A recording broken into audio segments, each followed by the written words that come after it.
একই সাথে কিন্তু ধান দুইটা, বুঝছেন নি, রোপণ হয়েছে। এটা কি তা জানেন ভাই? হাইব্রিড।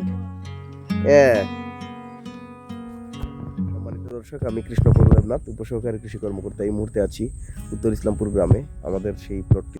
এই ধানটি একটা বিশেষ ধরনের জাত, একটা ডিফারেন্ট ভ্যারাইটি। প্লটে আছি বর্তমানে, আপনারা দেখুন ধানের বর্তমান অবস্থা। ধান কিন্তু পেকে গেছে প্রায়, আজকে বা কালকে কেটে নেওয়া যাবে। দেখতেই পাচ্ছেন কৃষকেরা কিন্তু এই আইল ধরে যাওয়ার জন্য কিন্তু এটা ফেলে রেখেছে। ধানটা কিন্তু খাড়াই ছিল অনেকটা। হ্যাঁ, ধানটা অনেক লম্বা, ধানের গাছটা অনেক লম্বা হয়েছে, আপনারা দেখতে পাচ্ছেন। এবং এই যে ধানের ছোড়াটা আপনাদেরকে দেখাই, ধানের ছোড়া আপনারা দেখুন। অন্যান্য ধান থেকে কিন্তু অনেকেই যারা দেখছেন সবাই বলছে যে চমৎকার হয়েছে। এবং এই জাতটা যদি সম্প্রসারণ করা যায় এবং যদি আরও গবেষণার মাধ্যমে যদি এগিয়ে নিয়ে যায়, তাহলে কিন্তু অনেক ভালো একটি ফিডব্যাক আসবে। পাশেই কিন্তু দেখতে পাচ্ছেন আমাদের হাইব্রিড ধানের জাতটি, এটা হচ্ছে হাইব্রিড SL80 ধানের জাত।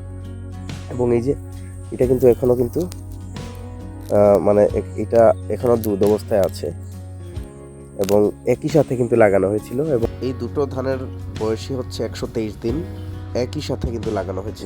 এই জাতটা দেখুন আপনারা, এটা কিন্তু পেকে গেছে। এবং এই জাতটার অবস্থা দেখুন, এটা দুধ অবস্থায় আছে মাত্র।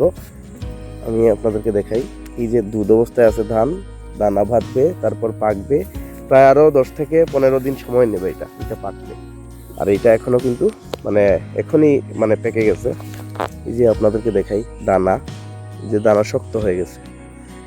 যেহেতু খুব কম সময়ের ধান বলেই আমার মনে হয়েছে। এবং আজকে কিন্তু 123 দিন, আমরা 38 দিনের চারা লাগিয়েছিলাম 21 তারিখ, জানুয়ারির 21 তারিখ লাগিয়েছিলাম।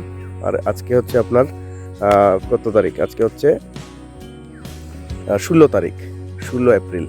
তো এই প্লটটা আপনারা দেখুন, কাটা পড়বে 2-1 দিনের ভেতর। কাটার ভিডিও আপনাদেরকে দেখাবো, ফলন কীরকম এসেছে সেটাও আপনাদেরকে দেখাবো।